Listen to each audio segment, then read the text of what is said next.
Au milieu d'une ville en flammes, des gens terrifiés lèvent les yeux au ciel, horrifiés par le spectacle.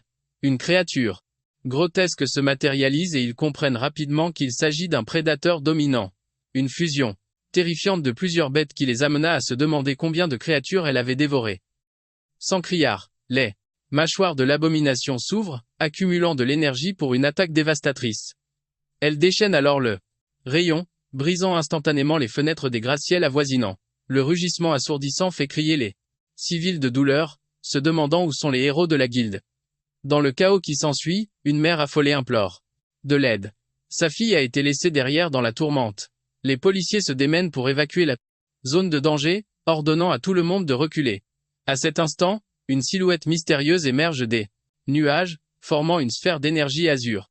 C'est notre héros Shu qui fonce vers le monstre pour l'affronter.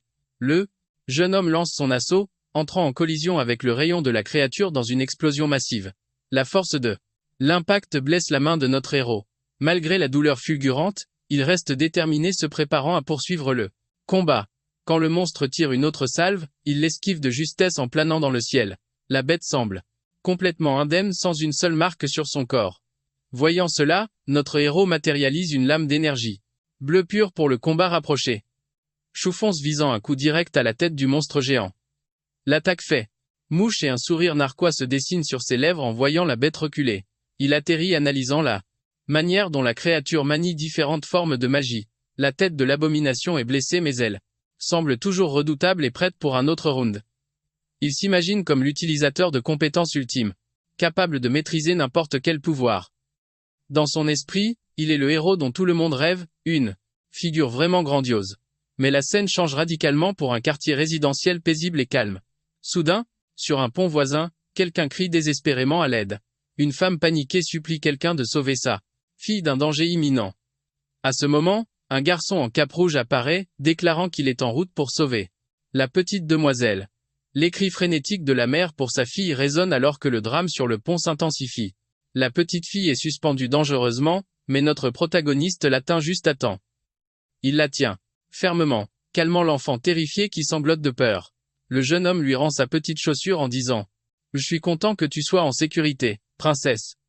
Voici Akutagawa Shu, un élève de première au lycée. » La petite fille le regarde, les yeux pétillants, complètement captivée par son sauveur. Cependant, un harceleur apparaît, criant sur Shu et brisant son moment héroïque. L'adolescent costaud se plaint d'avoir ordonné à Shu de courir dans le Sion quartier en sous-vêtements. Une fille blonde intervient demandant qui lui a donné la permission de porter des vêtements. Elle s'approche de lui et ricane, les singes ne portent pas de vêtements. En réponse, Shui Susue échappait un rire étrange, déstabilisant légèrement la fille. Il déclare alors que ce ne sont pas des vêtements, mais le rêve d'un chevalier sauvant sa princesse. La petite fille qui l'a sauvée regarde, incapable de comprendre là. Les harceleurs sont déconcertés et leur chef lui demande s'il a perdu la tête. Le chef des brutes attrape rageusement la cape de notre héros, irrité par son comportement étrange. Il hurle sur Shu lui disant de parler clairement, car il ne comprend pas un mot de ce qu'il dit. À ce moment-là, 2 policiers arrivent pour les séparer, disant aux adolescents d'arrêter. Mais l'adolescent blond ignore les policiers, montrant plutôt avec suffisance un badge sur son uniforme scolaire. En voyant l'emblème, l'expression des policiers devient grave. Il réalise qu'il est un utilisateur de compétences. Le harceleur se vante d'avoir été accepté dans la guilde alors qu'il est encore au lycée. Les gardes lui conseillent de se calmer, lui rappelant que la loi de protection a et ses limites. L'adolescent blond se moque d'eux et avec un sourire narquois dit à Shu de ne pas riposter. Il tire ensuite Shu par les cheveux et l'invite à jouer au baseball. Le ton chargé de menaces, il se présente comme étant Gotata Kakashi et révèle sa compétence de Raneball magique. Ce qui suit est un dur retournement de situation changeant complètement le ton. On explique que 60 ans auparavant, des donjons remplis de monstres sont apparus à travers leur apparition a déchaîné une orbe de créatures plongeant le monde dans un chaos sans précédent. Pourtant, par instinct de survie, l'humanité a commencé à évoluer, éveillant des pouvoirs latents, des gens naissaient avec des compétences spéciales, et la gestion de ces donjons est devenue une priorité mondiale. Par conséquent, des lois ont été rapidement promulguées pour régir cette nouvelle réalité sociale. Les compétences ont été classées de SAE pour protéger et guider leurs utilisateurs. Une de ces lois qui interdisait au rang inférieur de s'opposer au rang supérieur a répandu une tyrannie généralisée. L'abus de pouvoir est devenu la norme, un moyen pour les forts de maintenir leur position sur les faibles. Une société de classe rigide a été rétablie où les faibles sont rejetés et opprimés par les puissants. La scène retourne sur le pont où un autre agresseur frappe notre héros, avec une rafale de vent. C'est Igarashi qui manie sa compétence de rendre tempête avec un sourire malveillant. Le coup atteint Shu de plein fouet, le projetant au sol et le laissant couvert de blessures. Avant qu'il ne puisse se relever, il est frappé à nouveau, cette fois projeté contre la rambarde du pont. Gisant la blessée, il voit la fille blonde bondir vers lui pour continuer l'assaut. Elle descend avec un coup de pied sauté à pleine vitesse, hurlant d'excitation.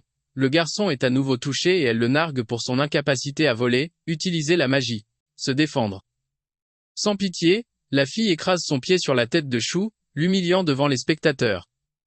Son nom est Obitahari et elle déclare qu'un humain sans compétence ne vaut pas mieux qu'un ver. Son ami remarque qu'elle s'emporte un peu trop avec la situation. Bien que malmenée, Shu murmure que sa vision se brouille mais qu'ils sont tous pareils. God prépare une autre attaque ordonnant aux autres de maintenir Shu, tout en feignant de s'inquiéter pour la petite fille. L'enfant se cache à proximité, observant toute la scène les yeux remplis de larmes absolument terrifié. Le harceleur prépare sa boule d'énergie, remarquant que c'est un honneur de jouer un autre round. Mais Shu le provoque, le traitant de bête sans contrôle qui ne peut compter que sur sa compétence. Malgré la douleur, un air de défi se répand sur le visage du protagoniste destiné à exaspérer son tortionnaire. Il ajoute que God semble être un expert pour frapper les batteurs, ce qui lui vaut un coup de poing dans l'estomac. L'adolescent, blond, enragé par la provocation, traite Shu d'humain inutile et de parasite de la société. Il se jette pour un autre coup, hurlant que le seul but de Shu est d'être punching ball. En encaissant les coups, le protagoniste pense qu'il doit juste endurer, et faire comme si tout allait bien. La bouche en sang, il se dit qu'un héros ne doit jamais montrer de faiblesse ni causer d'anxiété. La rage de God déborde alors qu'il le traite de déchet sans pouvoir, et prépare une autre attaque magique. À ce moment-là, Shu a un flashback de son père ivre le traitant de la même chose. Malgré les souvenirs douloureux, Shu garde un regard froid et déterminé fixé sur ses agresseurs. Il se souvient d'avoir été un petit enfant souffrant des mauvais traitements constants à la maison. Son père lui reprochait d'être né sans compétence, ce qui les empêchait de recevoir l'aide du gouvernement. L'homme disait aussi que c'était là faute de Shu si sa mère était partie, qu'elle les avait abandonnés à cause de lui. Avec une haine pure dans les yeux, son père hurlait, souhaitant que le petit Shu ne soit jamais né. La scène passe à son immeuble, la fenêtre, encadrant la solitude de la nuit. Dans sa chambre en désordre, des affiches de héros, ornes et murs et des livres. Ils sont éparpillés sur le sol. Ces notes détaillent des études sur la manière de générer des circuits magiques dans sa Sistar Pum pour créer des pouvoirs à partir de rien. Allongé dans son lit couvert de bleu, le jeune homme se demandait pourquoi il était né sans compétence. Même sans pouvoir, il poursuivait ses études, calculant la perte d'énergie dans l'air et sa trajectoire. Le garçon analysait les limites du corps humain, cherchant des moyens d'en extraire le potentiel maximum. Il se dit qu'il pourrait manier ses compétences bien mieux que ses brutes. Puis il se souvient du seul jeu qu'il a gagné enfant, le souvenir qui l'a inspiré à devenir un héros. Il a toujours rêvé d'un métier qui lui permettrait d'utiliser tous les types de magie et de maîtriser toutes les compétences. Cette classe légendaire était le sage de la scène, le héros que tout le monde admirait, celui qu'il aspirait à devenir. Soudain, une silhouette mystérieuse commence à applaudir lentement, émergeant de l'obscurité. Une silhouette solitaire, observait les souvenirs du garçon se déroulent, comme lors d'une projection de film privé. Assis dans un fauteuil de cinéma luxueux, l'homme masqué sourit, trouvant tout cela assez amusant. Il exhorte alors l'acteur à souffrir davantage, promettant que cette agonie le forgera en quelque chose de plus fort. L'homme énigmatique déclare que la lame même qui le tourmente deviendra un jour sa source de pouvoir. La scène passe alors à un autre souvenir du protagoniste. Cette fois sur un terrain de baseball, on voit le harceleur Goth utiliser sa compétence pour conjurer une batte d'énergie violette. Il balance la batte frappant un camarade de classe et l'envoyant voler. Le tortionnaire se moque de l'élève tombé, remarquant qu'il était un excellent arrêt pour la balle. Goth tourne alors sa fureur vers un autre élève se plaignant qu'il aurait dû laisser passer la balle. Un camarade de classe tente d'intervenir lui disant qu'il est trop intense et qu'il doit se calmer. Notre héros observe tout cela, pensant à quel point les cours ont changé au cours des 60 dernières années. L'axe n'est plus mis sur la santé physique mais sur le développement des compétences uniques des élèves. Même le professeur utilise ses pouvoirs, supervisant la classe depuis une plateforme flottante en hauteur. Un élève enflamme sa batte avec une compétence de feu tandis que le lanceur prépare une balle d'énergie. La société moderne est maintenant entièrement construite autour de l'utilisation constante de ses compétences spéciales. Au milieu de cela, Shu se prépare à attraper la balle enflammée qui fonce vers lui. L'attaque percute son gant avec une force immense, créant un impact puissant. La balle enflammée traverse le cuir, et il grimace de douleur à la main. D'autres élèves se moquent de lui, disant que frapper dans sa direction est un point assuré. Frustré, le protagoniste arrache son gant ruiné et le jette au sol avec colère. Goth lui crie dessus, demandant combien de fois c'est arrivé et lui ordonne de récupérer la balle. Le professeur essaie de calmer la situation mais le harceleur lui dit de la fermer, le traitant de professeur de Rand, ignorant l'insulte, l'instructeur dit à Shu d'aller à l'infirmerie pour faire soigner ses blessures. Shu s'éloigne avec un léger sourire, pensant qu'au moins ils ont beaucoup d'énergie. Alors qu'il part, les autres élèves se moquent de lui, riant de son humiliation publique. Les agresseurs continuent de ricaner, commentant à quel point le garçon est une cible facile. Ils remarquent à quel point c'est pénible de s'occuper des déchets, et qu'il n'est bon qu'à se défouler. Un des harceleurs dit qu'il ne pourrait pas imaginer vivre une vie aussi pathétique et se demande pourquoi Shusen donne la peine. Couvert de bandages, notre héros marche seul dans le couloir, se sentant comme une véritable ordure. De retour en classe, une élève demande à ses amis si elles ont entendu les dernières nouvelles. La fille révèle qu'un donjon de rang est ceste matérialisé sur le monde Oka, laissant tout le monde stupéfait. Shu surprend la conversation et comprend maintenant pourquoi les sirènes de la ville ont hurlé toute la nuit. On explique alors que les donjons peuvent être soit fixes, soit générés aléatoirement à travers le monde. Ces donjons imprévus qui apparaissent de nulle part représentent une grave menace et nécessitent une enquête immédiate. Une équipe spécialisée utilise un appareil pour mesurer la puissance magique émanant du portail. L'appareil enregistre un rang S, et tout comme les compétences, le niveau de danger va de S à E. C'est parce que la force des monstres à l'intérieur est presque toujours proportionnelle à la mesure de puissance. La principale différence est qu'un donjon aléatoire disparaît une fois son boss final vaincu. Si un donjon n'est pas contrôlé, ces créatures finiront par en sortir, forçant le gouvernement à envoyer des héros. Élève note que le vrai danger réside dans l'envoi de héros sous-puissants, ce qui peut prolonger la mission indéfiniment. Goth rejette l'inquiétude, mais à ce moment, Shu entre dans la classe et ses amis ont l'air inquiets. Le jeune homme prétend qu'il est encore tombé et le président du club plaisante en disant qu'il devrait probablement consulter un médecin pour ça.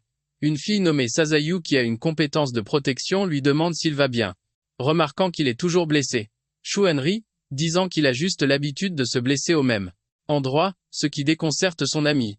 Elle interprète complètement mal ses paroles, concluant de manière choquante qu'il a une sorte de fétichisme des blessures.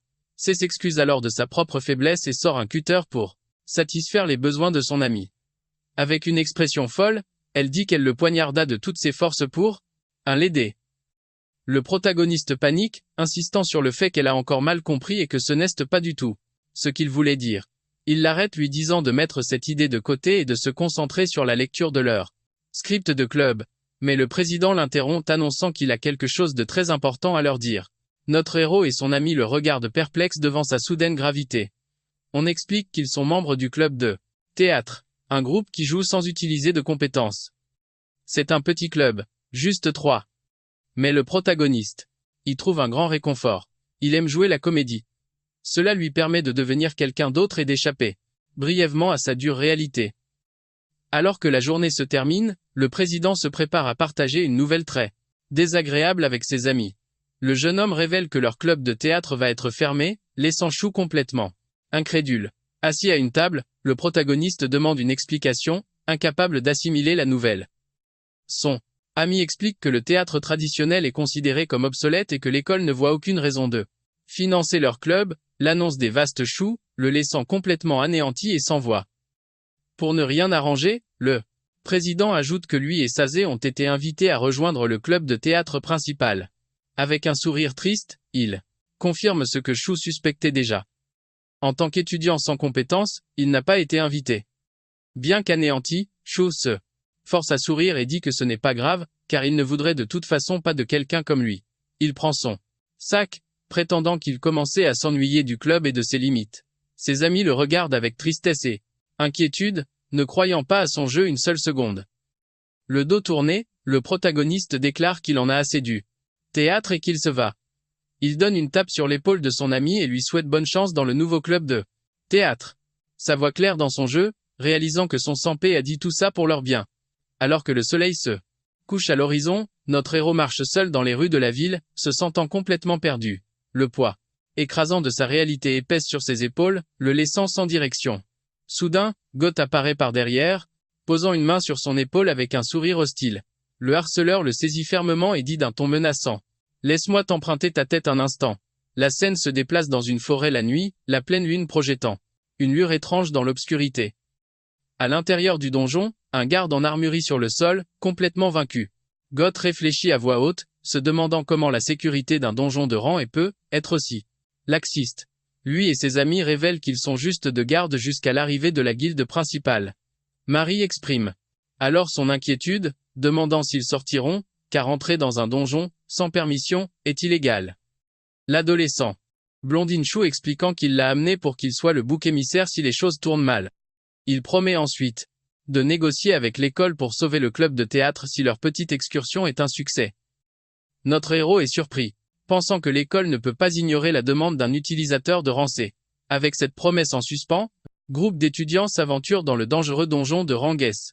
Un des garçons exprime son hésitation mais Gotha le rassure, disant que la force des monstres augmente progressivement. Un graphique illustre la disposition du donjon, des slimes, puis des gobelins avec des créatures plus fortes à chaque étage suivant. Goth prétend que si les choses deviennent trop risquées, ils peuvent simplement faire demi-tour et partir. Il est à la recherche d'un objet rare pour faire une entrée fracassante dans la guilde, tout comme un célèbre héros qu'il admire. Ce plan établi, les étudiants s'enfoncent plus profondément dans les couloirs du donjon. Le protagoniste cependant ne peut se défaire d'un sentiment de suspicion à propos de toute cette entreprise risquée. Au premier étage, il rencontre un SM de Slim comme il l'avait prévu. Ces créatures gluantes cependant ont des yeux bizarres et une apparence bien plus menaçante que d'habitude. Une des brutes invite Chou à se joindre au combat mais il refuse invoquant de mauvais souvenirs. Sur ce, God prépare une décharge d'énergie pendant que Marie lance une autre pique à notre héros. Le harceleur attaque les monstres sans pitié, déclarant qu'ils n'ont pas de temps à perdre avec des jeux. Mais en un instant, l'expression de l'agresseur se change en choc. Son attaque n'a eu aucun effet. Une puissante onde choc éclate, projetant tout le groupe en arrière. L'énergie mystérieuse traverse l'un des garçons, le laissant complètement paralysé. Les yeux de notre protagoniste s'écarquillent d'incrédulité alors qu'il essaie de comprendre ce qui il se passe. Une ombre colossale et terrifiante se profile au-dessus d'eux, révélant une créature monstrueuse et bizarre. Même les slimes du donjon semblent pétrifiés par la présence de ce monstre inconnu. Les étudiants sont paralysés par la peur, se demandant quelle sorte de créature horrifiante se dresse devant eux. Ce monstre ne ressemble à rien de répertorié, un inconnu total. Le protagoniste claque de la langue, agacé par cette tournure des événements périlleux et inattendus. Il se dit que si ce monstre est au premier étage, il ne peut pas être une si grande menace. Goth se prépare alors à attaquer la bête avec sa boule magique, espérant mettre fin rapidement au combat. Il lance son attaque de toutes ses forces. Mais la créature part nonchalamment le coup avec son épée. La lame de l'ennemi rencontre l'attaque provoquant une grande explosion d'énergie violette. L'intimidateur est complètement abasourdi de voir sa technique fétiche dévier si facilement. Même Chou est surpris qu'une compétence de Ranet puisse être contrée aussi aisément. L'instant d'après, la créature prépare une contre-attaque rapide et totalement inattendue. Le monstre révèle sa vraie forme, invoquant un hao d'épée d'énergie bleue qui flotte autour de lui. Marie panique, incapable d'assimiler la vision incroyable qui s'offre à elle. La créature manipule et lamelle un maître marionnettiste prêt à commencer sa performance. Igarashi se demande si le monstre ne fait que jouer avec eux, car il semble agir avec une telle aisance. L'ennemi dirige alors ses épées flottantes vers le haut, préparant un nouvel assaut. Il saisit l'une des lames en l'air, s'apprêtant à porter un coup plus direct. Le monstre déchaîne un coup puissant, projetant une vague d'énergie cramoisie droit sur eux. L'attaque frappe Goth en plein visage, blessant gravement son œil gauche. La force du coup est si immense que même notre protagoniste est envoyé valser par l'impact. Tous les autres élèves sont projetés en arrière par la puissante onde choc. La créature invoque alors une sphère d'énergie bleue dans sa main, préparant son prochain coup. Elle tire une rafale d'explosion sur l'un des garçons qui se démène désespérément pour esquiver.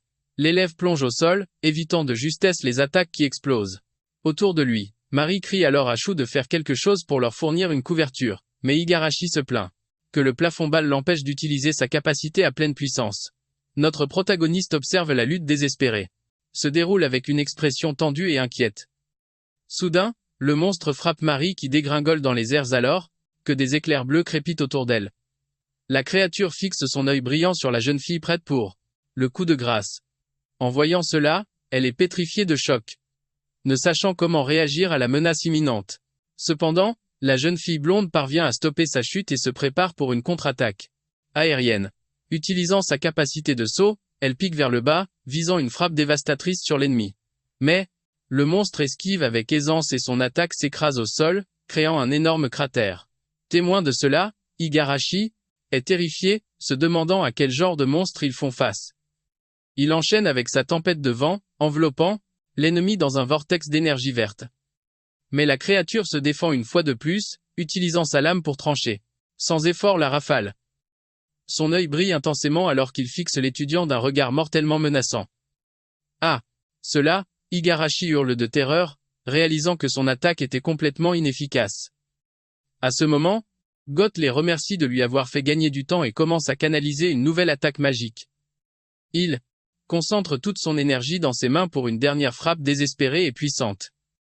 Complètement chargé, le jeune homme déchaîne son attaque avec tout ce qu'il a, espérant vaincre le monstre. Goth tire 2 orbes d'énergie violette qui foncent droit sur la créature. L'ennemi est englouti dans une série d'explosions d'énergie magique. Ses amis observent à distance de sécurité, priant pour que l'attaque ait enfin fonctionné.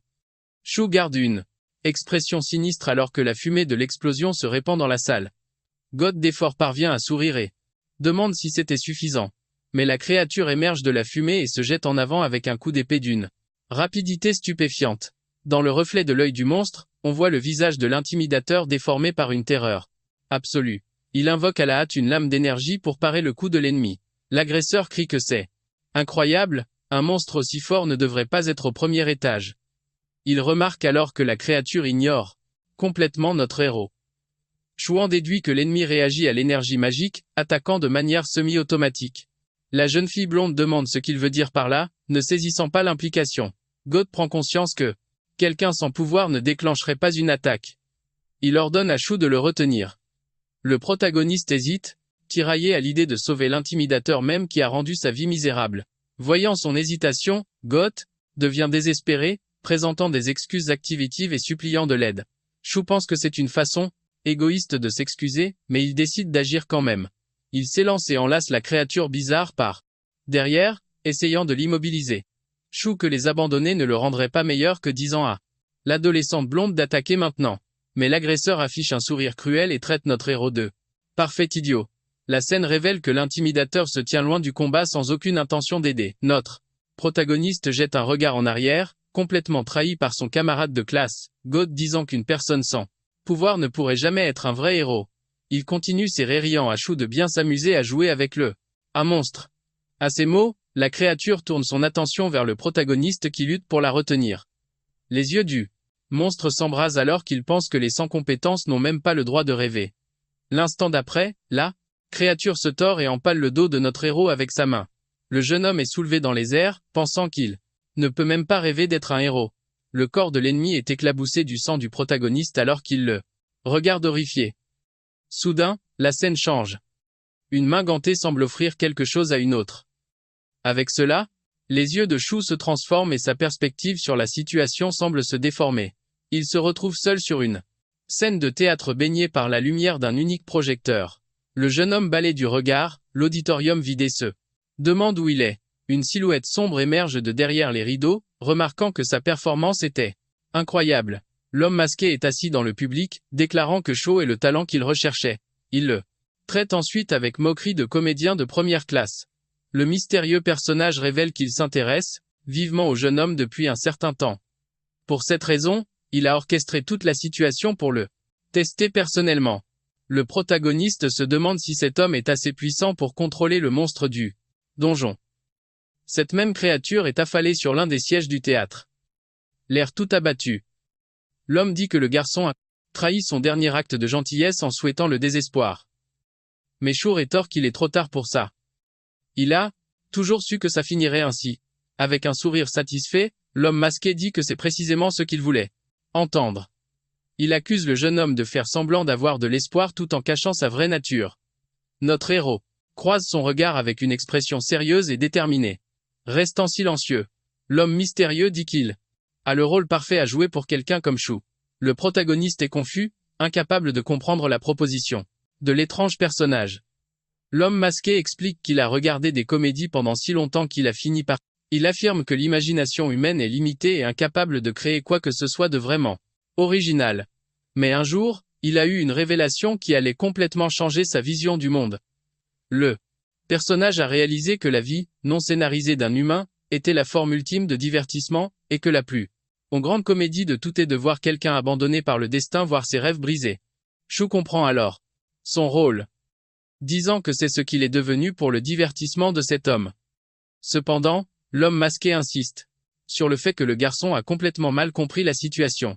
Il déclare que le combat du jeune homme est loin d'être terminé et lui fait une offre très tentante. Le personnage promet de lui accorder le pouvoir nécessaire pour surmonter toutes ses souffrances. Avec ce pouvoir entre ses mains, il veut voir jusqu'où le garçon ira avant de craquer. Inévitablement, le protagoniste est stupéfait, demandant si l'homme est vraiment en train de lui donner une capacité.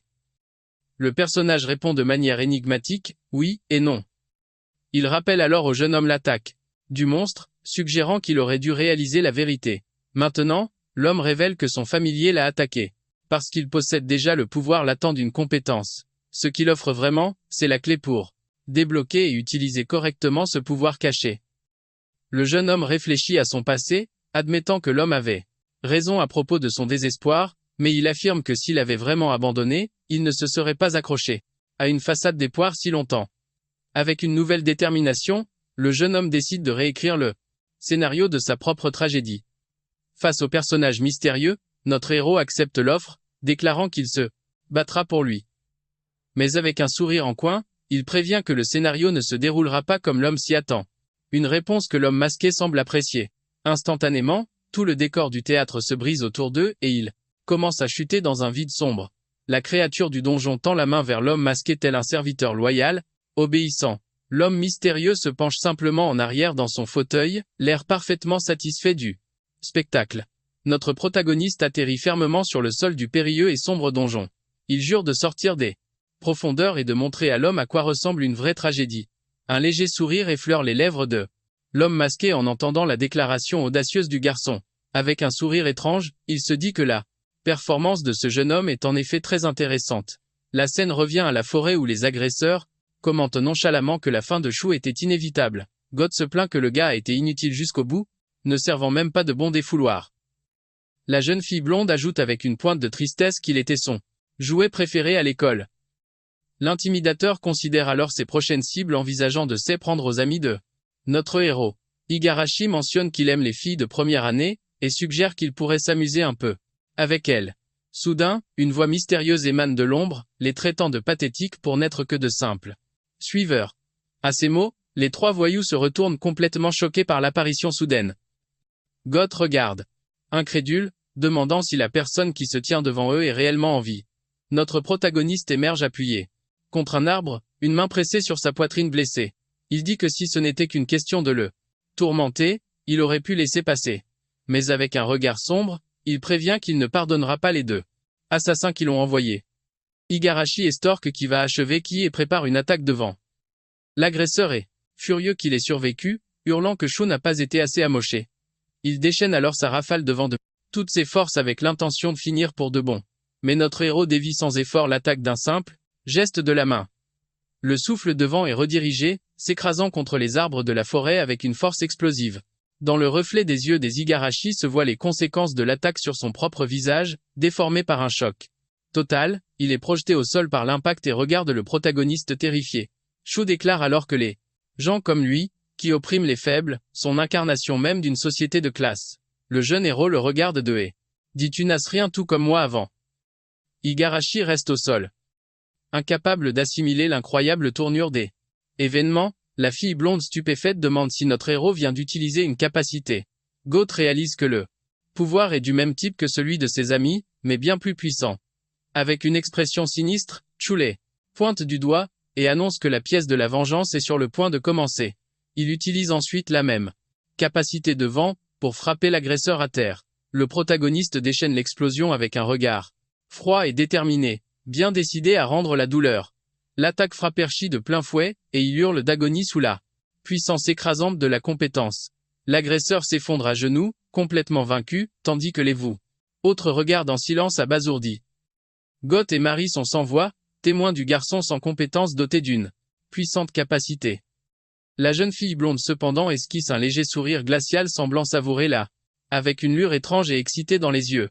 Elle appelle le nom de son ami déchu. Mary utilise alors sa capacité de saut, se projetant avec un sourire sadique et confiant. Elle crie qu'il n'y a pas de plus grand plaisir que d'écraser les autres pour les soumettre à sa volonté. Notre héros croise froidement son regard et déclare que malheureusement pour elle, ça n'arrivera pas. Avec ses pieds crépitants d'énergie bleue, il l'avertit qu'elle ne lui marchera plus jamais dessus. L'instant d'après, il bondit à une vitesse incroyable, l'interceptant en plein vol et laissant la fille sous le choc. La blonde naine ne revient pas, pensant qu'une telle vitesse ne peut provenir d'une capacité normale. Le protagoniste la fixe d'un regard sérieux et déterminé, alors que des éclairs bleus l'entourent. Goth hurle de désespoir, exigeant de savoir comment il a une autre compétence alors que tout le monde n'a qu'une à la naissance. Le jeune homme demande alors avec un air de mépris s'ils n'ont vraiment pas compris. Avec un sourire en coin, il révèle qu'il utilise simplement les compétences qu'ils l'ont eux-mêmes utilisées contre lui. Un souvenir de l'homme masqué refait surface, révélant le nom de la compétence du garçon. L'apprentissage. Le personnage explique que ni le gouvernement ni la guilde ne sont au courant de l'existence de ce pouvoir unique. Notre héros écoute en silence, assimilant la révélation stupéfiante à son sujet. L'homme masqué précise que personne ne le savait parce que le porteur lui-même l'ignorait. La capacité permet à l'utilisateur d'acquérir et de maîtriser n'importe quelle compétence utilisée contre lui. Le jeune homme réalise que pendant tout ce temps, il n'a fait qu'absorber des compétences jusqu'à en venir à les mépriser sans comprendre pourquoi. Le mystérieux personnage explique que c'est une limitation naturelle pour une compétence qui ne fait qu'acquérir des pouvoirs. Révèle alors que pour les utiliser réellement, une compétence distincte est requise, celle qui lui accorde maintenant le nom de ce nouveau pouvoir complémentaire est reproduction, et il l'octroie au jeune homme. De retour dans la forêt, la main de Chou brille d'une énergie bleue tandis que des éclairs enveloppent ses pieds. Sur ce, il atterrit avec un impact retentissant, prêt pour la phase suivante de la bataille. La jeune fille est complètement stupéfaite, s'envoie de le voir contrer sans effort son attaque en plein vol. Il utilise ensuite la capacité de saut pour se faufiler agilement entre les arbres de la forêt. Le jeune homme explique qu'il comprend déjà la mécanique de son pouvoir, rien qu'en l'observant. Il révèle que sa compétence n'est pas le vol, mais la capacité de générer une force propulsive dans ses jambes pour sauter. Il démontre ensuite qu'il peut libérer ce pouvoir dans n'importe quelle direction, permettant une liberté de mouvement totale. Goth est horrifié, réalisant qu'il a maîtrisé leurs compétences mieux qu'il ne le pourrait jamais. Mais la jeune fille blonde le trouve de mauvais goût, disant que son application du pouvoir est ridicule. Elle le compare à une mouche vrombissante affirmant qu'il n'a absolument aucun style au combat. L'agresseur crie qu'elle lui est supérieure, et qu'un vrai gentleman ne frapperait jamais une femme sans défense. Surgit de nulle part, un slim émerge de l'ombre et s'accroche à la fille par derrière. La jeune femme panique se demandant ce qu'il a attrapé car elle ne peut ni le voir ni le sentir. Notre héros explique que c'est un slim qui bloque complètement les 5 sens de la victime. Il ajoute que le monstre ne fait que jouer avec elle et la relâchera avant que de vrais dommages ne soient causés. Un souvenir de son père lui revient en mémoire, alors qu'il observe la scène se dérouler. Le jeune homme remarque que sa capacité est inutile, bonne seulement à harceler de jeunes enfants. Piégée dans un vide de ténèbres, la fille perd toute notion de l'espace, incertaine de ce qui est réel. Le désespoir s'installe alors qu'elle se demande combien de temps s'est écoulé, craignant d'être piégée pour toujours. Submergée par la terreur, la jeune femme hurle de l'intérieur de la créature gluante. Chou commente que la privation sensorielle suffit à pousser n'importe qui au bord de la folie. Il déclare alors qu'un espace sans direction est la prison parfaite pour quelqu'un comme elle. La fille neutralisée, le slim la rejette au sol, et notre héros tourne son attention vers la cible suivante. Soudain, le protagoniste est frappé au visage par une boule d'énergie magique violette. Goth émerge de l'ombre, riant du succès de son attaque surprise. Le sourire de l'intimidateur s'efface en voyant que le jeune homme n'a subi presque aucun dommage. Du coup, Chou lui demande s'il a une quelconque fierté, en tant que membre du club de baseball, d'attaquer ainsi depuis l'ombre. L'agresseur panique, réalisant que Shu a également copié sa capacité spéciale. Il lance alors une autre boule magique. De toutes ses forces, hurlant de rage et de désespoir. Mais notre héros repousse simplement l'attaque à main nue comme s'il s'agissait d'une vraie balle. Les deux commencent alors un échange de volets se renvoyant les sphères d'énergie. Goth est déconcerté et Shu lui demande s'il fait jamais attention en classe. Il explique que l'énergie magique se dissipe à cause de la résistance de l'air et de la gravité. Le même principe s'applique au moment où le pouvoir quitte le corps du lanceur. C'est pourquoi la boule magique est plus puissante lorsqu'elle est délivrée comme un coup de poing plutôt qu'un lancer. L'intimidateur reste sans voix, grinçant des dents de pure rage et de frustration. Il ne peut pas comprendre comment quelqu'un utilisant la compétence pour la première fois pourrait être meilleur que lui. Notre héros répond que c'est évident car ce n'est pas la première fois qu'il utilise ses pouvoirs. Un souvenir fulgurant le montre en train de répéter mentalement ces mêmes mouvements encore et encore dans sa chambre. Sur ce, Shu se prépare pour son coup final, concentrant toute son énergie dans une seule main. Goth le fixe, son expression. Un mélange de haine pure et de peur. Ne sachant comment contrer, il combine les trois pouvoirs bondissant et manipulant l'air pour minimiser la résistance de la boule magique. Voyant la technique supérieure, le tyran hurle de terreur, incapable de réagir à l'attaque imminente. L'agresseur crie « Tu es censé être sans pouvoir alors que le coup atteint en plein estomac. » Notre héros le traite d'imbécile incompétent, déclarant qu'il peut manier ses capacités bien mieux. Sur ce, il canalise une quantité massive d'énergie violette pour le coup de grâce du combat. L'attaque frappe avec une force écrasante et le tyran suffoque, sentant une douleur atroce parcourir son corps. Le jeune homme dit que l'arrogance et la paresse sont menées à sa défaite car il n'a jamais vraiment compris sa propre compétence. Il pointe ensuite sa tête, remarquant que ça aurait été mieux s'il avait plus souvent utilisé son cerveau. La scène change complètement, montrant maintenant l'immeuble où vit notre héros par un matin clair et ensoleillé. Il voit le jeune homme se réveiller, encore vaseux des événements de la nuit précédente. Il se demande si tout cela n'était qu'un rêve, mais la vue d'une boule magique se formant dans sa main confirme que c'était réel. Dehors, des élèves marchent vers l'école discutant de leur quotidien. Ils pensent que même avec des compétences, le rituel d'aller à l'école n'a pas beaucoup changé avec le temps. D'autres élèves parlent, l'un mentionnant que les clients se sentent plus en sécurité avec des membres de Horan. Un garçon de Baran est poussé à marcher avec un groupe pour éviter d'être un paria dans sa classe. Notre héros shoot dans une canette sur le trottoir pensant que cet aspect de la société ne changera jamais non plus. Brusquement, il s'arrête surprenant la conversation de quelques élèves qui passent. Il commente que le gars n'a aucun pouvoir et que l'école ferme les yeux sur le harcèlement qu'il subit. Protagoniste se demande ce qui se passerait s'il décidait simplement de tabasser tous ces types. Il écrase la canette, l'infusant d'énergie et se demande si utiliser sa nouvelle compétence changerait quoi que ce soit. À cette pensée, le souvenir du sourire diabolique de l'homme masqué lui traverse l'esprit. Mais avant qu'il puisse agir, une main arrache soudainement la canette du sol juste devant lui. C'est son ami Sazé qui le salue. La canette à la main, l'air un peu timide. Notre héros est surpris par son apparition soudaine, momentanément. Elle explique que leur classe fait une opération de nettoyage et qu'ils doivent ramasser des canettes. Le jeune homme sent qu'elle vient de le sauver, incertain de ce qu'il aurait pu faire à ces types. Soudain, la fille lui. Elle fait signe de s'approcher. Son expression maintenant plus sérieuse et déterminée. Elle révèle qu'elle est. Président discute d'un moyen d'empêcher la fermeture de leur club. Il lui rappelle qu'ils sont tous les deux prévus pour rejoindre le club de théâtre principal. Donc ils n'ont pas à s'inquiéter. Avec une expression triste, la fille montre qu'elle n'est pas d'accord avec l'idée d'abandonner leur club. Elle dit alors que le temps qui l'ont tous passé ensemble est aussi incroyablement précieux pour elle. Les larmes aux yeux, son ami le supplie de ne pas dire des choses aussi solitaires et tristes. Voyant sa réaction, le protagoniste ressent une pointe de culpabilité pour avoir été si froid et insensible. Il s'excuse, réalisant qu'elle ressentait la même passion pour améliorer le rare ensemble dans cette petite salle. Le jeune homme la remercie alors pour les canettes et elle lui demande s'il fait partie du comité de nettoyage. Il décide qu'il doit d'abord s'occuper des adultes qui interfèrent avec son objectif principal. Le jeune homme dit que la première étape est de négocier avec l'école au sujet de l'avenir du club de théâtre. Soudain, il remarque un bâtiment ressemblant à un hôtel et demande à son ami ce que c'est. Une foule immense de journalistes est rassemblée sur le site pour le briefing stratégique du donjon de Ranges. Plusieurs héros célèbres font leur apparition et les fans crient sauvagement pour le renommer Izunus Sama. Un graphique explique que le gouvernement demande l'aide des guildes qui forment ensuite des équipes pour s'attaquer au donjon. Le terme équipe de rang n'est pas officiel mais est utilisé comme un grand honneur pour les équipes composées de membres d'élite. La définition généralement acceptée est une équipe où tous les membres sont de rang A ou plus avec plus de la moitié étant de rang C. L'ami du protagoniste remarque qu'il n'y a que 3 ou 4 groupes de ce genre dans tout le pays.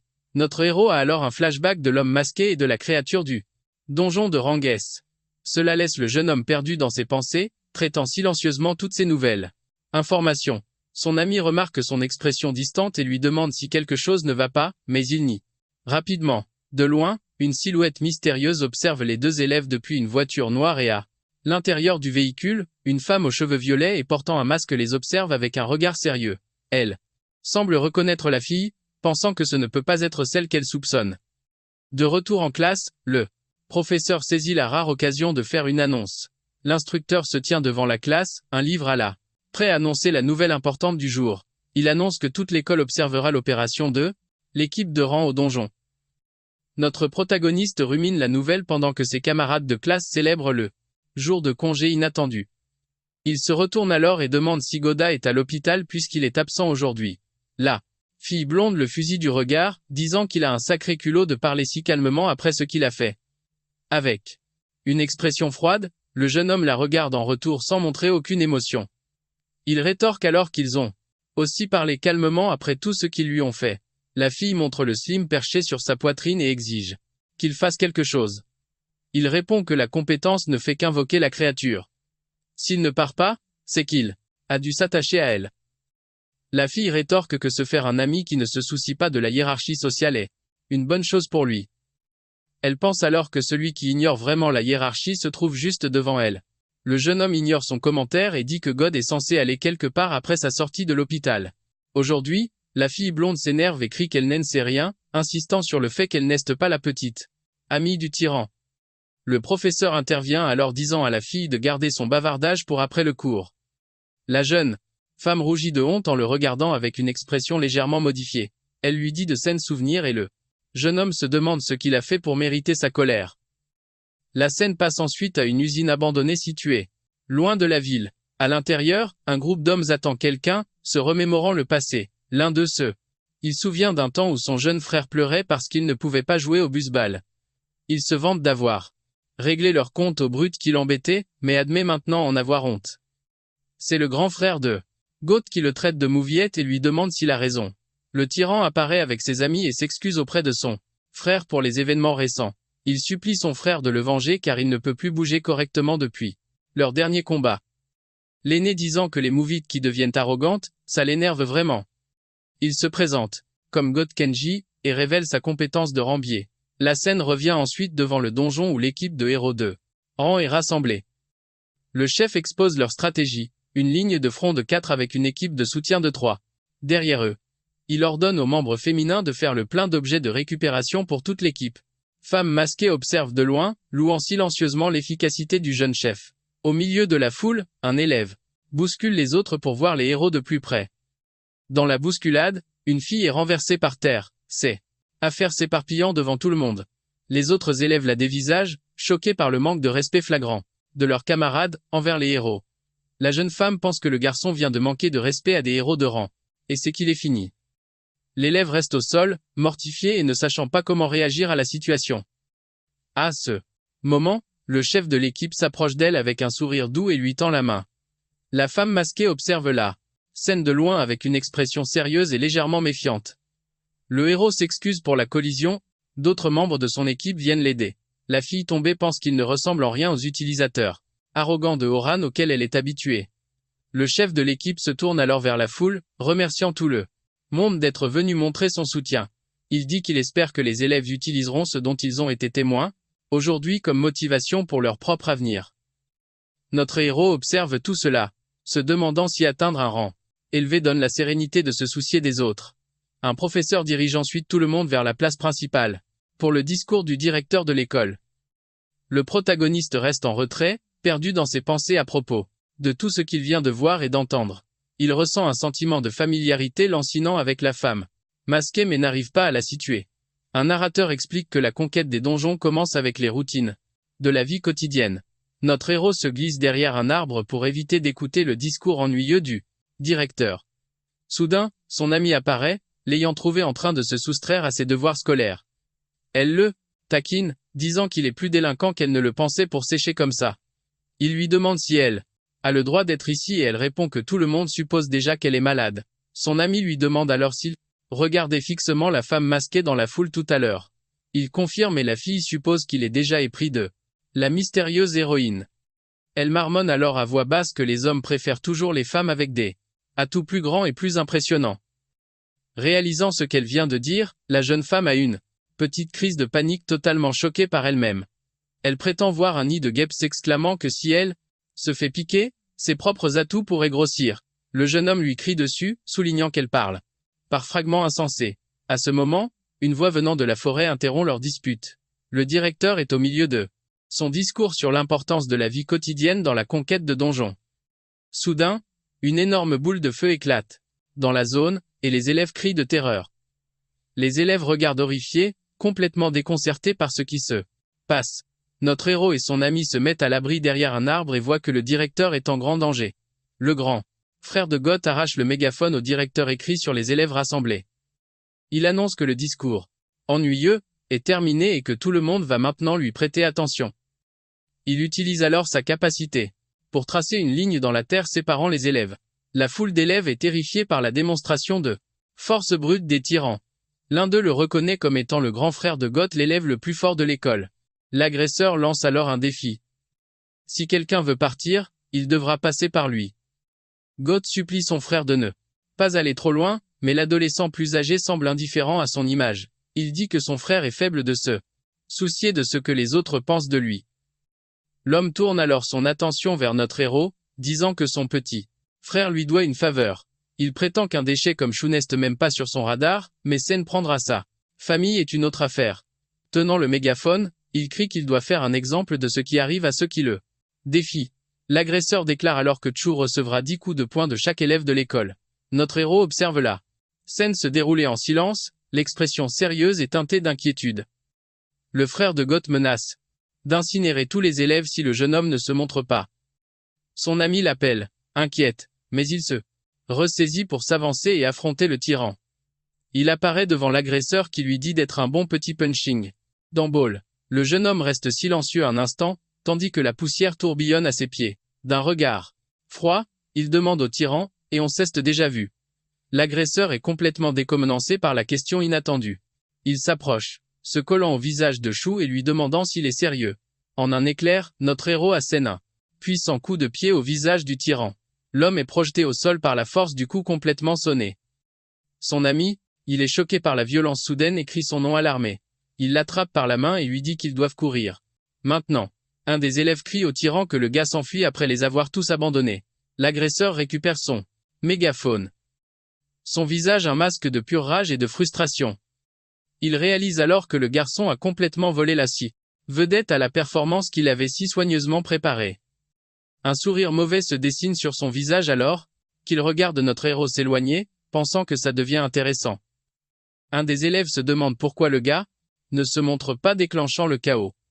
Le président du club de théâtre déplore qu'il n'y ait rien fait pour aider leur ami face au harcèlement. Il en conclut alors que c'est précisément pourquoi ils sont maintenant dans ce pétrin menacés par le tyran. Notre héros pense qu'il a simplement été abandonné et laissé pour compte. C'est tout. La forêt dense les entoure alors, qu'il fut l'agitation. Il réalise qu'ils ne sont pas poursuivis et envisage d'utiliser sa compétence de saut pour créer plus de distance. Mais il rejette l'idée. Son ami ne sait toujours pas qu'il a des pouvoirs. La fille est à bout de souffle et suggère qu'il ralentisse un peu pour se reposer. Il lui tient la main lui demandant si elle va bien alors qu'il traverse les bois. Son ami dit qu'elle comprend ses sentiments et que personne ne peut blâmer l'aîné. Elle continue, disant que même s'il choisissait de l'ignorer, personne ne pourrait leur en vouloir. Le jeune homme pense qu'il l'aurait laissé pour mort sans une seconde d'hésitation. Il lui serre la main plus fort et l'exhorte à tenir encore un peu. La fille le regarde avec une expression à la fois légèrement embarrassée et profondément inquiète. Leur fuite les mène finalement à un lac isolé au cœur de la forêt dense. Soudain, une ombre jaillit des arbres, s'écrasant au sol juste devant eux. Le frère de Goth apparaît demandant s'il pensait sérieusement pouvoir lui échapper. Notre héros est surpris. Il ne s'attendait pas à ce que le grand patron lui-même se lance à leur poursuite. Le tyran prétend que les autres étaient trop lents. Alors il est venu finir le travail lui-même. Le jeune homme dit à son ami de courir pendant qu'il crée une diversion pour qu'elle puisse s'échapper. Il lui indique ensuite le bureau de l'administration, lui disant d'aller chercher de l'aide. Il lui ordonne d'appeler les pompiers et la police, leur disant que c'est juste un simple feu de forêt. Le jeune homme explique que le tyran est après lui. Que s'ils se séparent, elle est leur seule chance. Il dit qu'il ne peut pas mettre en danger les autres élèves et qu'il doit se battre ici. D'un regard déterminé, il dit à son ami d'aller chercher de l'aide aussi vite qu'elle le peut.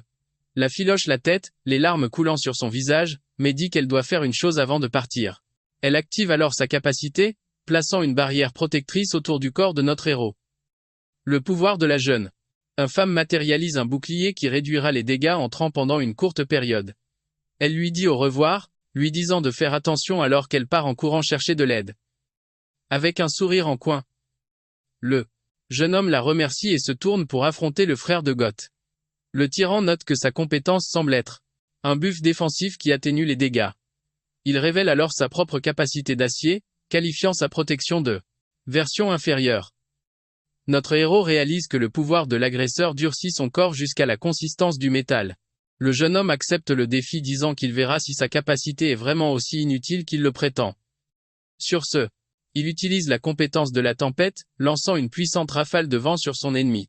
Mais le tyran ne bouge pas, imperturbable face à l'attaque et dit que ce n'est pas suffisant. Soudain, il réalise que l'attaque de vent était émêlée de gouttelettes d'eau. L'agresseur est englouti par une vague d'eau massive le piégeant au milieu de la forêt. Ensuite, une pluie de feu s'abat du ciel sur l'agresseur piégé. Une énorme explosion de feu éclate et le tyran crie de douleur sous l'assaut combiné.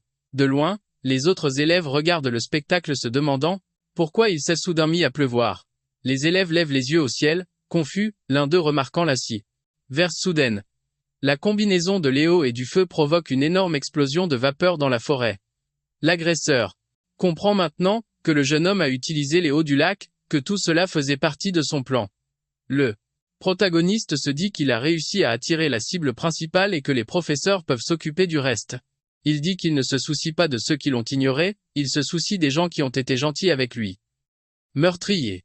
Amoché, le tyran demande avec une expression remplie de rage si tout cela faisait partie du scénario de show. À ce moment, le président du club apparaît, déclarant que le harcèlement n'est pas pour les mauviettes comme lui. L'instant d'après, son camarade de classe lui assène un puissant coup de poing en plein visage de l'agresseur. L'homme est projeté en arrière, traversant plusieurs arbres sur son chemin, mais le président se blesse la main dans l'action, s'agrippant à un arbre de douleur. Le tyran déclare que la méthode n'a pas d'importance tant que l'objectif final est atteint. Notre héros lui dit de voir par lui-même et l'agresseur se retourne avec une expression confuse. Le jeune homme admet qu'il aurait été en grande difficulté si son ami n'avait pas utilisé sa compétence de protection sur lui. Il complimente son adversaire, reconnaissant qu'il est, comme le dit la rumeur, le rambé le plus fort de l'académie. Avec un sourire, il ajoute que la capacité n'est pas si mal et décide qu'il va la prendre pour lui. Sa main brille alors d'une énergie bleue alors qu'il apprend la capacité d'acier de son ennemi. Pendant ce temps, les autres élèves se plaignent de la pluie, et l'un crie que le feu s'éteint. Un garçon en souhaite à capuche d'attiser les flammes, mais un autre lui lance sèchement qu'il s'est clairement irrité. Le président pense que c'est mauvais. Le feu les contenait bien, mais Sacé apparaît soudainement en l'air. La fille saute alors par-dessus lui, attaquant avec un puissant coup de pied au milieu des flammes. C est décontenancée par la force de sa propre attaque et la résistance de l'ennemi. Elle et le président regardent vers la clairière et voient que le feu a finalement été éteint. Au milieu de la confusion, un professeur arrive criant à tous les élèves de se retirer. Immédiatement, la fille blonde s'éloigne, se plaignant que piétiner un type agaçant ne lui procure aucune satisfaction. Avec une expression irritée, elle jure qu'elle n'acceptera pas d'être vaincue par une ordure comme lui. Pendant ce temps, notre héros comprend que la compétence transforme la peau en acier, augmentant à la fois l'attaque et la défense. Le tyran révèle alors qu'il connaissait déjà le pouvoir de copie et se moque de la version incomplète du garçon. Malgré la provocation, il reste stoïque, son bras toujours transformé en acier massif. L'agresseur fonce déclarant que l'utilisation des capacités requiert un véritable talent inné, mais le protagoniste intercepte le coup de poing avec son bras d'acier provoquant un impact assourdissant. La force défensive est si grande que le frère de God est projeté en arrière par la collision. Le jeune homme en déduit que la compétence a une limite de dureté car elle convertit la magie en matière physique. D'un mouvement rapide, il saisit le bras du tyran, le prenant complètement au dépourvu. Notre héros explique qu'au lieu de diffuser la puissance, il est plus efficace de la concentrer en un seul point. Il concentre alors toute son énergie et assène un coup de poing dévastateur dans le ventre de l'ennemi. Le protagoniste foudroie son adversaire du regard, les yeux remplis d'une sinistre détermination pour le coup de grâce. La main d'acier du jeune homme brise alors la défense de l'agresseur, avec une facilité surprenante. Mais le tyran se contente de sourire narquoisement et dit qu'il n'avait aucune idée que cette faiblesse existait.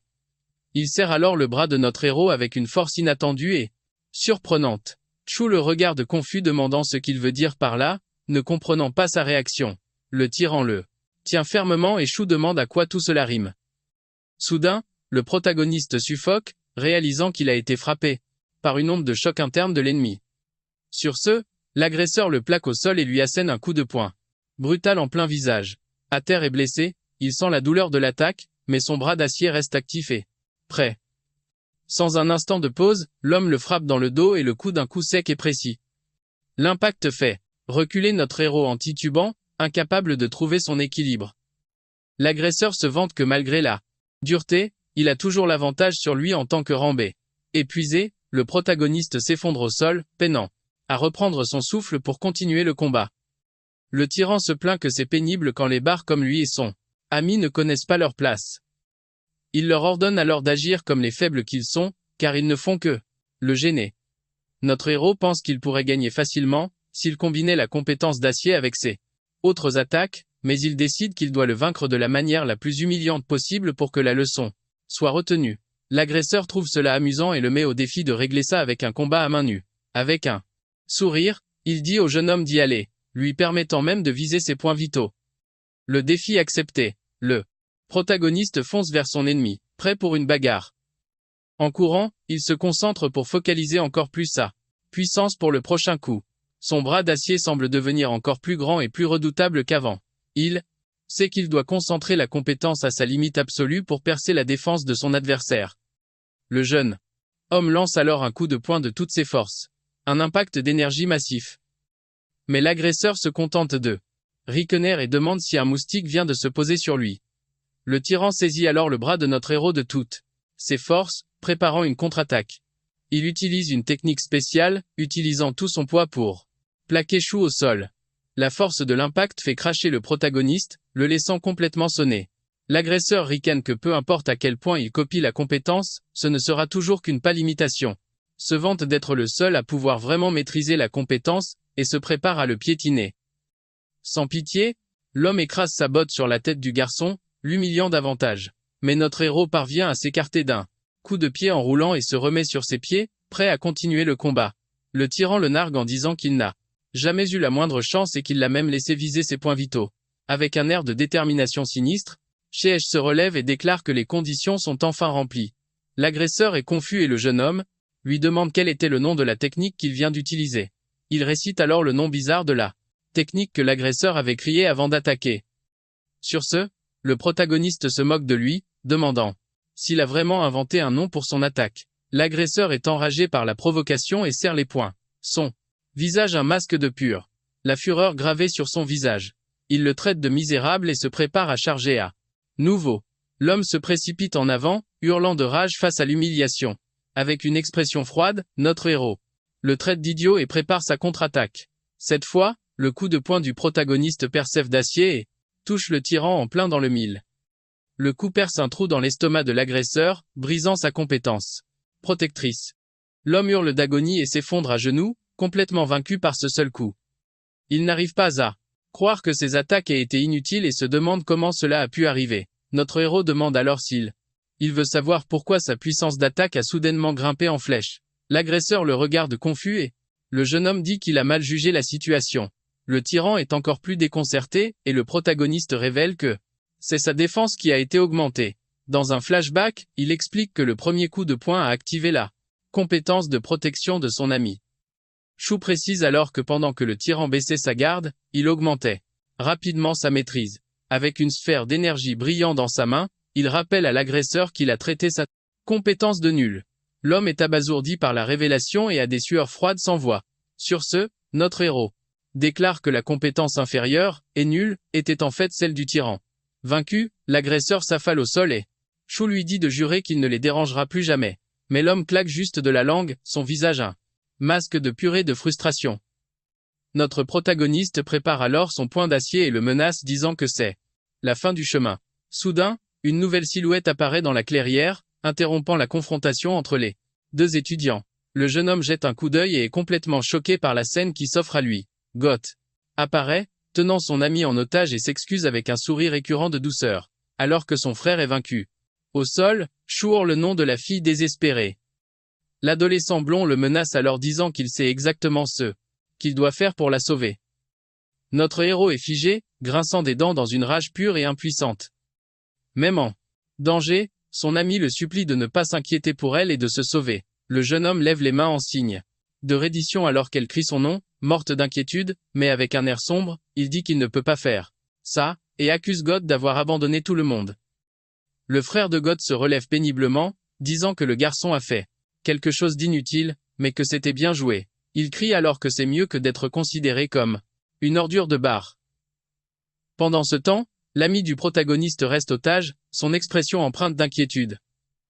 Les mains en l'air, le jeune homme cherche désespérément un moyen de sortir de cette situation impossible. Il continue, les mains levées, se demandant s'il y a un moyen de s'échapper. Soudain, une femme mystérieuse aux cheveux bleus apparaît, attaquant les agresseurs avec son épée. La silhouette masquée se déplace à une vitesse fulgurante, prête à mettre fin au chaos. Son coup frappe le frère de Goth en plein fouet et l'homme crie de douleur sous l'assaut. Surprise. L'adolescent blond est complètement choqué par la scène et l'ami du jeune homme regarde incrédule. La femme leur dit de se détendre car elle les a frappés avec le plat de sa lame pour éviter des blessures graves. Mais elle révèle que son épée n'a pas de côté non tranchant. Elle l'a simplement enchantée avec une force de concussion. Notre héros la reconnaît instantanément. C'est un membre de l'équipe de héros de rang S. Elle explique qu'elle a senti une signature magique de rang B, et a décidé d'enquêter par précaution. Voyant que le danger est passé, son ami l'appelle par son nom, la voix remplie de soulagement. Soudain, la femme masquée s'élance et étre fermement notre héros, l'appelant par son nom. Le jeune homme et son ami sont complètement stupéfaits par la démonstration d'affection inattendue de l'héroïne. Avec un sourire, elle dit qu'elle savait que c'était lui et le serre encore plus. Fort de joie. Totalement déconcerté, il balbutie son nom, se demandant si elle est vraiment celle qu'il croit. Elle retire alors son masque, se révélant être Mio, une épéiste magique de rang A. Sur ce, un souvenir refait surface. 1. Jeune Shu est assis seul devant sa maison. Dans le souvenir, une fille s'approche et lui demande s'il est le garçon qui habite là. Elle se présente, expliquant qu'elle vient déménager à côté. Avec un sourire chaleureux, la jeune femme tend la main, révélant qu'elle est la fille plus âgée qui s'est liée d'amitié avec lui en premier. Le petit garçon pense que si elle n'avait pas été là, sa vie aurait été très différente. Il admet que son esprit aurait été brisé par la cruauté incessante de son propre père. La scène revient au présent montrant les deux agresseurs ligotés ensemble dans la forêt. Le protagoniste dit qu'il est stupéfait qu'elle soit devenue membre d'une équipe de rang S. Elle l'étreint à nouveau, le taquinant sur le fait qu'il a tellement grandi depuis leur dernière rencontre. À ce moment, le jeune homme jette un coup d'œil à son ami Sazé qui observe la scène à distance. La fille est complètement choquée, son expression s'assombrissant alors qu'elle est témoin de leur proximité. Gêné, il lui demande de le lâcher et l'héroïne demande ce qu'il devrait faire de leur captif, mais le tyran insiste sur le fait que ce n'est pas fini, affirmant qu'ils ont juste profité de leur inattention. Il hurle, alors qu'ils reviendront pour se venger et que la prochaine fois, ce sera différent. L'agresseur continue, affirmant que le garçon n'a utilisé qu'une sorte de tour de passe-passe. L'ami du protagoniste observe tous les change en silence, l'air profondément pensif. Notre héros se dit qu'il est douloureusement évident que le tyran est tout simplement faible, quoi qu'il arrive. L'homme le menace, lui disant de surveiller ses arrières la nuit, car ses amis viendront le chercher. Avec un sourire sinistre, il prévient qu'ils ne le cibleront pas seulement lui, mais aussi la fille et toute sa famille. En un instant, notre héros les frappe avec une puissante rafale de vent vert. Les agresseurs disparaissent, et il déclare qu'il aurait pu les vaincre beaucoup plus facilement depuis le début. L'héroïne le regarde surprise, ne comprenant pas l'action soudaine et impitoyable du jeune homme. Son ami est choqué, se demandant si son C possède vraiment une capacité. Il explique alors qu'il a retenu sa puissance simplement pour démontrer la grande différence de leur niveau.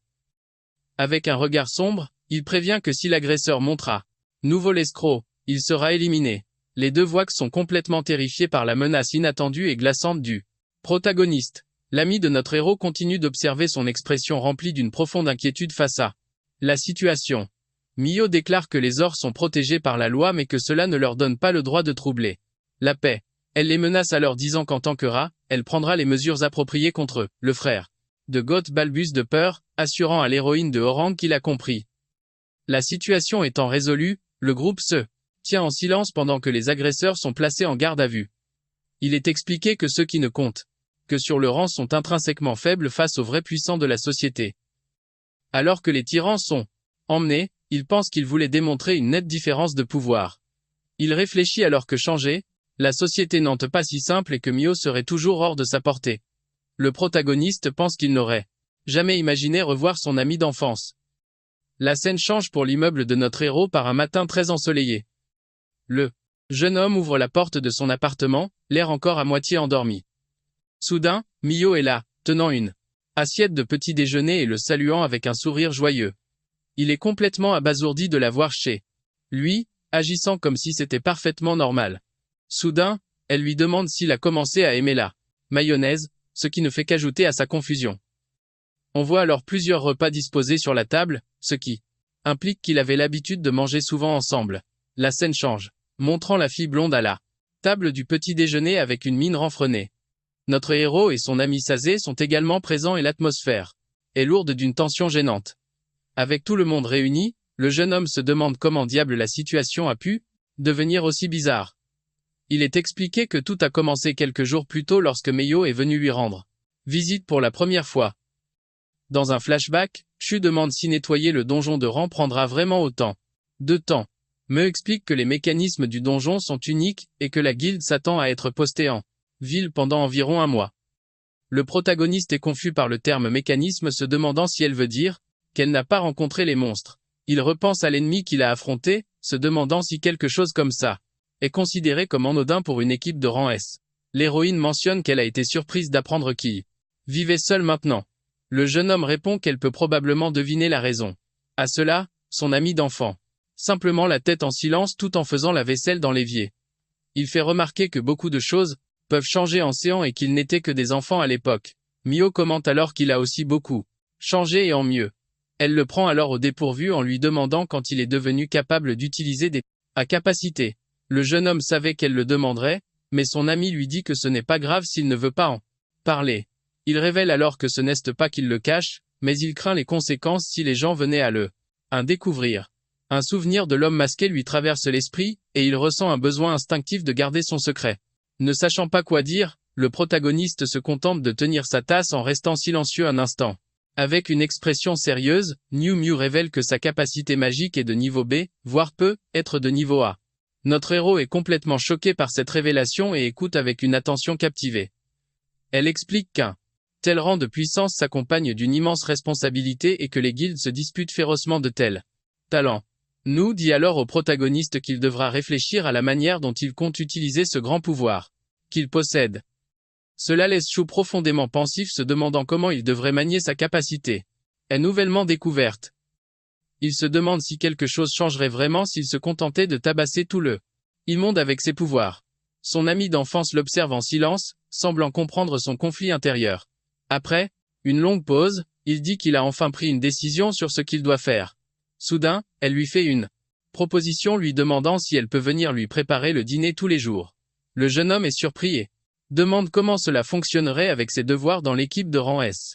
Elle explique que son travail est assez détendu avec des horaires fixes, pas d'heures supplémentaires et 2 jours de congé par semaine. Notre héros commente avec une expression impassible que cela ressemble à un environnement de travail très sain. L'héroïne explique qu'en dehors du travail, elle serait juste coincée dans un hôtel et qu'elle préférerait de toute façon s'occuper. Elle continue alors disant qu'il y a une autre raison pour laquelle elle veut rester proche. La jeune femme avoue qu'elle se sent un peu mal à l'aise et pas à sa place à l'hôtel avec les autres.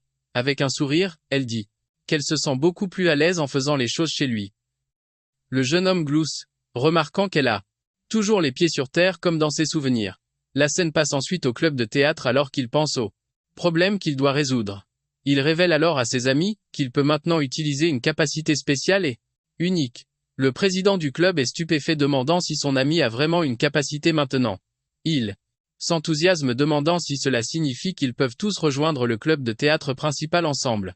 Le protagoniste l'interrompt avec un air sérieux, disant que ce n'est pas si simple. Le protagoniste déclare qu'il préférerait continuer avec leur propre club de théâtre si possible. Ses amis sont déconcertés, sans voix face à la déclaration inattendue du jeune homme. Il s'excuse d'être égoïste mais explique qu'il veut garder sa compétence secrète. Pour le moment. Avec un sourire, il leur rappelle que le temps qu'ils l'ont passé ensemble est aussi incroyablement précieux pour lui. Le jeune homme précise qu'il ne s'agit pas seulement de jouer la comédie. Cet endroit lui-même est devenu important pour lui. Avec un sourire soulagé, Sazé le remercie, disant qu'elle est ravie de sa décision. Elle mentionne ensuite qu'il a fait des têtes assez effrayantes à l'école ces derniers temps. À cela, le jeune homme dit simplement son nom, l'air un peu troublé par le commentaire. Il s'excuse et tapote doucement la tête de son ami, pour la rassurer. Soudain, la fille blonde apparaît dans l'embrasure de la porte tandis que le président du club observe à distance. Elle l'accuse de harcèlement, laissant le protagoniste complètement embarrassé et troublé. Le jeune homme se retourne et demande ce qu'elle fait ici et elle lui fourre une pile de papier dans les mains. Il prend les documents et demande ce que c'est, et elle répond que c'est évidemment une pétition. Elle explique qu'elle est allée de classe en classe pour recueillir des signatures pour la survie du club de théâtre. Le protagoniste est stupéfait par le nombre impressionnant de signatures qu'elle a réussi à recueillir. La fille révèle alors que leur place est fortement divisée, suite à l'incident avec Goda. Elle explique que certains se sentent pris entre deux feux, tandis que d'autres sont reconnaissants qu'il ait pris position. Avec un regard de mépris, elle conclut que de toute façon ce sont tous des enquineurs. C observe la scène en silence, clairement dérangé par la présence de la fille blonde. Elle marmonne alors que le mot tyrannique semble parfaitement convenir à la fille blonde. La fille aux cheveux violets foudroie la blonde du regard, les bras croisés d'un air de défi. C accuse alors d'avoir aussi fait des choses terribles à leur sans paix par le passé. La blonde réplique, lui demandant quelle est sa relation avec le protagoniste pour qu'elle se permette de se mêler de ses affaires. Sur ce, les deux commencent à se chamailler et le jeune homme tente de servir de médiateur entre elles. Soudain, Miu Miu apparaît à la porte et l'appelle par son nom, mettant fin à la dispute des filles. Avec un sourire et un sac de course, elle le salue, disant qu'elle l'a enfin trouvé.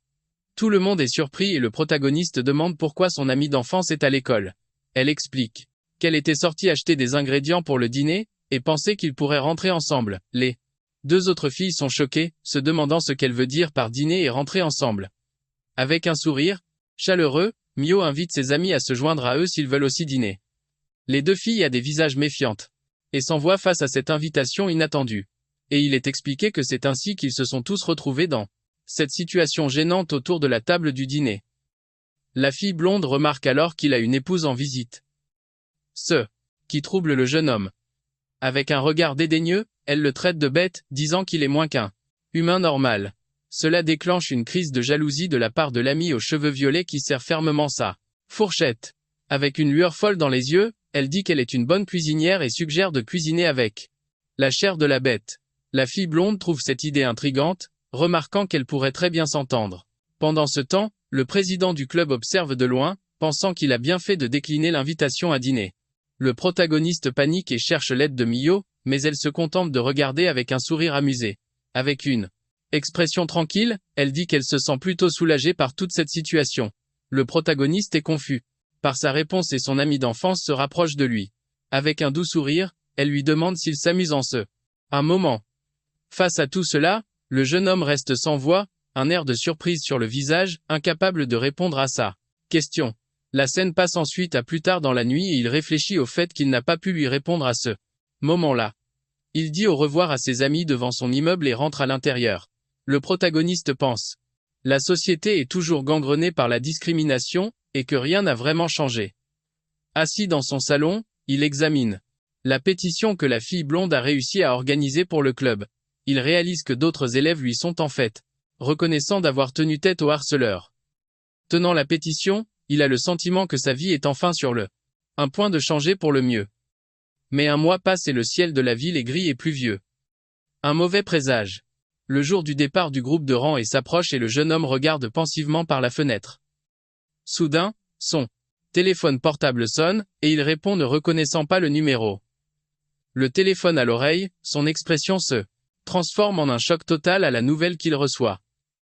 Il sort de chez lui en panique, traversant la rue, pluvieuse en courant sans une seconde d'hésitation.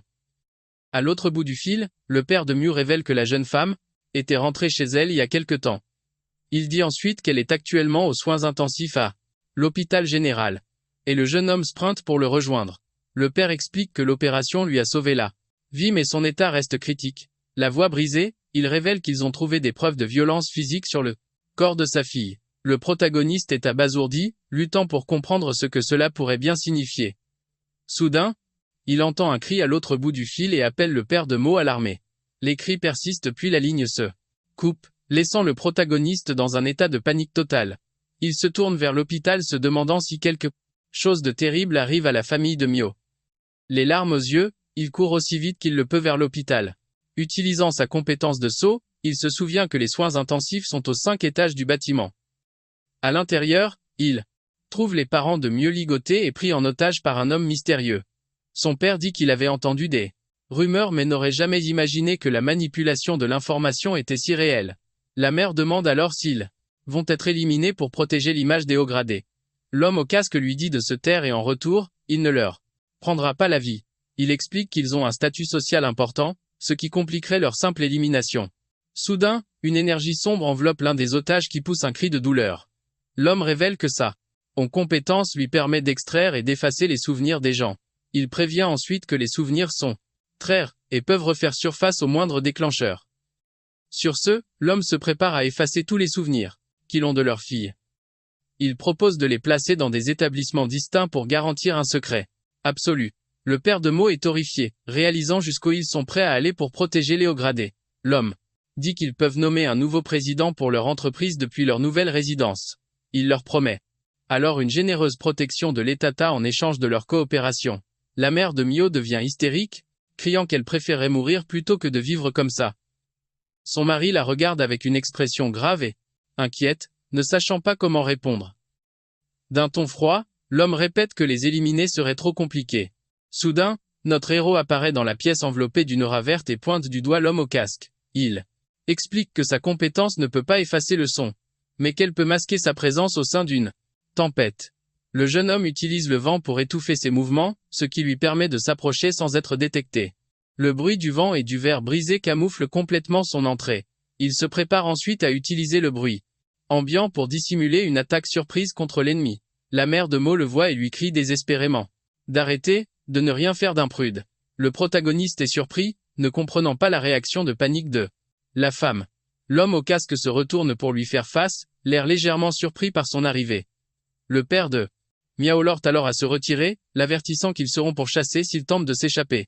Notre héros est choqué par le calme de l'homme et essaie de le ramener à la réalité. Là, je remarque qu'il est bien trop calme et, qu'honnêtement, toute cette situation est devenue assez fastidieuse. Il déclare alors que toute résistance est futile car il a déjà effacé les souvenirs de Mew.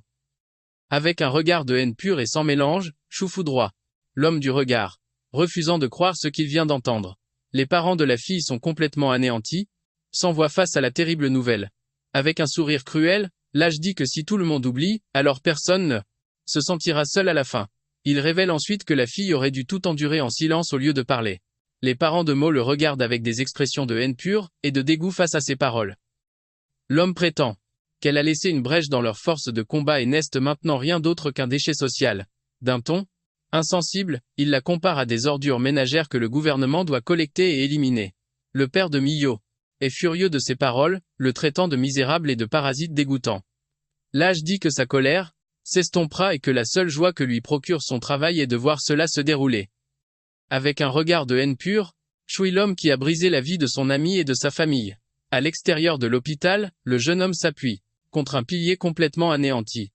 Les gens passent devant lui avec leur parapluie, inconscients de la douleur et de la souffrance du jeune homme. Deux femmes lui lancent un regard ditoyé mais continuent rapidement leur chemin sous la pluie. Se tenant la tête, il se demande pourquoi tout a dû finir ainsi. Il se souvient des marques de violence sur le corps de Mew, et en déduit que le coupable doit être quelqu'un de proche. Les mots de l'âge résonnent dans son esprit, et il commence à assembler les pièces du sinistre puzzle. Soudain, il se souvient du slogan du héros qui met son pouvoir au service du peuple et tout s'éclaire. Le jeune homme lève les yeux vers un panneau d'affichage représentant le chef du groupe de rang S et un terrible soupçon prend racine. Il refuse de croire que le héros que tout le monde idolâtre puisse être responsable de quelque chose d'aussi odieux. Sur un autre panneau, d'autres membres du groupe sont représentés, soi-disant protecteurs du peuple. Le protagoniste sait qu'il n'a aucune preuve concrète, mais la graine du doute a été plantée. Deux étudiantes passent, s'extasiant sur le fait que le chef du groupe est un véritable héros pour elles. Deux hommes en costume font également l'éloge des héros affirmant que le pays est en sécurité entre leurs mains. Un homme en sweat à capuche remarque que ce serait formidable si tous les hauts gradés étaient comme eux. Cela révèle l'adoration du public pour les héros de rang S, dont le statut est protégé par le système lui-même. Le jeune homme serre les poings de rage et de dégoût en comprenant la vérité derrière la façade. Avec un regard déterminé, il déclare que c'est un spectacle répugnant, et qu'il va y remédier. La scène passe ensuite à un couloir d'hôpital calme et vide. De retour dans son appartement, le jeune homme pense que le mois passé ressemble à une pure invention. Soudain, il remarque quelque chose sur sa table et s'approche pour l'inspecter. Avec un air de surprise, il réalise que c'est une lettre qui lui a été laissée. Il reconnaît l'écriture de Mou et trouve un masque posé à côté de l'enveloppe. La lettre lui est adressée, et le jeune homme la prend pour lire le message de son ami. Dans la lettre, elle plaisante en disant qu'au moment où il la lira, elle sera partie depuis longtemps, tout comme dans les mangas. Elle s'excuse pour son départ précipité et l'avertit de ne pas enquêter sur la raison, car c'est trop dangereux. Le jeune homme se demande si l'âge qui a effacé les souvenirs détient les réponses. Dans la lettre, M se souvient du jour de leur première rencontre quand ils n'étaient que des enfants. Avec un sourire affectueux, elle écrit qu'en réalité c'est lui qui l'a sauvée et non l'inverse. Elle explique qu'elle crôlait sous la pression d'être dehors et que son père lui a suggéré un changement d'environnement. La scène se déplace ensuite vers la ville montrant les gratte-ciels imposants où elle vivait. Dans la lettre, son ami lui demande s'il se souvient de l'époque où il faisait semblant de jouer des pièces de théâtre. Dans leur jeu, le petit chou était toujours le héros avec sa cape rouge et son masque. Pendant ce temps, la petite Mou était l'héroïne qu'il sauvait toujours. Le jeune homme dit qu'il s'en souvient et que cette époque a été un véritable salut pour lui aussi. Elle révèle alors qu'elle a commencé à porter un masque pour lui ressembler et lui demande de le garder. Son ami écrit que chaque jour avec lui était amusant, car il ne cesse jamais soucier des rangs de compétences. D'une main déterminée, elle écrit qu'il a toujours été son seul et unique héros. Dans la lettre, la jeune femme dit que le connaissant, il sera probablement en colère contre elle. Pour cela, une image de deux mains se touchant accompagne la demande spéciale de la lettre. Elle le supplie de ne pas haïr le monde malgré tout ce qui s'est passé. Avec un triste sourire, la jeune femme écrit qu'un véritable héros doit protéger le monde de tout mal. Notre héros baisse la tête, son expression sombre et chagrinée en lisant les mots de son ami. Elle lui rappelle que son monde est désormais rempli de nombreuses choses et personnes importantes. Son ami l'exhorte à se concentrer sur ces personnes et non sur les bas-fonds corrompus de la société. Les yeux fermés, elle écrit qu'elle prie du fond du cœur pour son bonheur, mais le protagoniste froisse la lettre disant qu'il ne peut pas honorer sa demande. Il pense que tout oublier est exactement ce que ces monstres voudraient. Tenant le masque, il déclare qu'il n'a pas besoin d'être un héros pour protéger cette société. Avec une expression sombre, il dit qu'il préfère être le clown qui fait s'effondrer toute la scène. La scène passe à une cage de frappeurs où Goth s'entraîne à frapper. Un camarade de classe s'approche, disant qu'il a des nouvelles importantes à propos d'une. Il révèle que la femme qui a remis l'utilisateur de rang à sa place est maintenant dans un état critique à l'hôpital. Son ami lui montre alors les nouvelles sur son téléphone, suggérant que c'est l'occasion parfaite de se venger de Shaw. God semble pensif et son camarade de classe attend avec impatience sa réponse. L'ami est confus par son silence, et le harceleur dit qu'il n'est pas préoccupé par la femme. Il révèle ensuite que sa véritable préoccupation est maintenant notre protagoniste. Le harceleur explique que les barons ne peuvent pas le voir mais que Chou dégage une aura meurtrière. Sur ce, la scène se déplace à l'école, le ciel d'un gris sombre et lourd. De retour au club de théâtre, le président annonce qu'il a soumis les signatures au conseil scolaire. Il les remercie de leur aide, disant que même avec un petit nombre, ils ont fait tout ce qu'ils pouvaient pour le club. Soudain, son ami interpelle le protagoniste, lui demandant ce qu'il fait. Avec une concentration intense, notre héros est à une machine à coudre en train de créer quelque chose. Il explique qu'il emprunte la machine pour Se confectionner un costume. Avec un sourire, le jeune homme dit qu'il ne pouvait pas rester sans rien faire. Alors, il se concentre sur ses chances de survie. Sapant que même avec Mo dans un état critique son sang pesait. Agit comme si tout allait bien. La scène se déplace dans un parc la nuit où un groupe de voyous attaque un homme à terre. Il crie au vieil homme puant de sortir du parc. Le rond de coups sans pitié alors qu'il est au sol. L'un des agresseurs demande alors s'il croit sérieusement qu'il fait ça juste pour évacuer son stress. Soudain, un homme blond apparaît se présentant comme le rambé le plus fort et le plus beau de la ville. Il annonce ensuite que son organisation a été chargée d'un projet d'embellissement de l'environnement. Avec un sourire, il ordonne aux sans-abri de quitter la ville pour sa purification. Une voix mystérieuse demande alors s'il aimerait de l'aide pour cette purification. L'homme blond se retourne confus alors que notre héros apparaît dans son nouveau costume, portant le masque de Mo.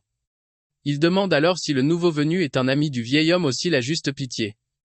Avec un air de supériorité, l'homme déclare qu'il est la personne la plus forte de cette ville.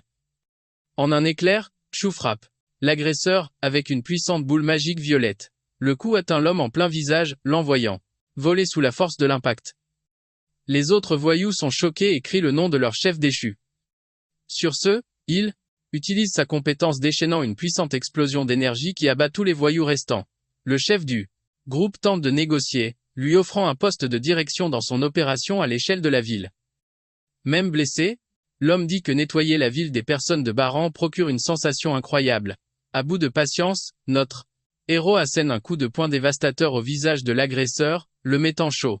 Le personnage masqué approuve alors sa déclaration, disant que c'est en effet vrai pour lui. L'homme âgé qui se faisait agresser reste au sol, gémissant de douleur au milieu du chaos. Tous les autres agresseurs sont maintenant éparpillés sur le sol, complètement vaincus. La scène se déplace ensuite sur une mère et sa jeune fille marchant dans la rue là. Au sud, la petite fille s'arrête et lève les yeux au ciel avec une expression surprise. Au-dessus des toits, une mystérieuse silhouette de chauve-souris plane dans le ciel nocturne. La petite fille reconnaît la silhouette et l'appelle Monsieur Chauve-souris avec un air de curiosité. Le protagoniste pense qu'on a dit que, s'il avait le pouvoir de se battre seul, il aurait pu sauver les parents de Mio. Il réfléchit qu'il aurait aussi pu sauver son ami et dénoncer les gradés corrompus derrière tout ça. Avec une lueur ardente dans les yeux, il jure de les traîner tous sur sa scène et de leur faire payer leurs crimes. D'accord. C'est la fin de l'histoire. Merci d'avoir à regarder. À la prochaine.